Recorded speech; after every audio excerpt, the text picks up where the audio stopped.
So basically my research is about the problem of the lack of operationalization of sustainability.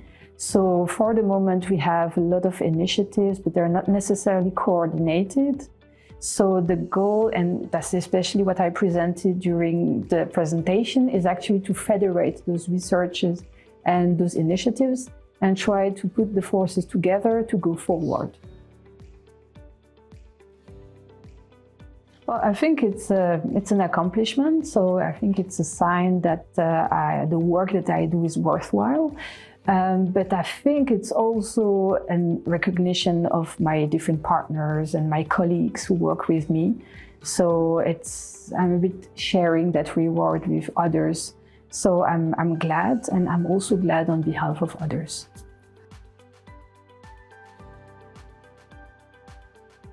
So in order to succeed, I think, in research on sustainability, you really have to find some concrete problems and to what extent they are correctly addressed or not, and try to build something on that. So try to find solutions, concrete solutions that can be applicable to those problems. Because sustainability is a very applied discipline, so it's really about concrete stuff.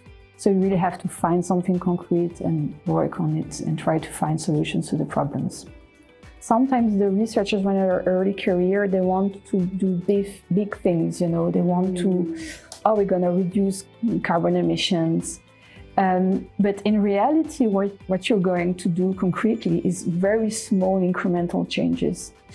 And the trick is that sometimes researchers, they stop for whatever reason. They don't have enough funding, they don't have enough recognition from peers, they don't get to the industry to get partnerships.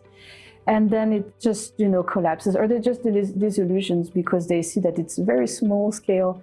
But you have to addition these different small scales together, and then it makes a big contribution to sustainability. So I think that's the key for a young researcher.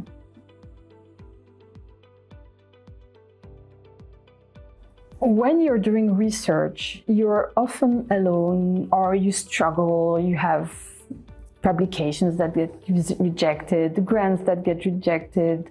And when you have one positive news in that pattern of positive and less positive news, sometimes it's also less positive, well, it inspires you to do more. So it inspires you to continue these little steps, little by little, to do something greater at the end.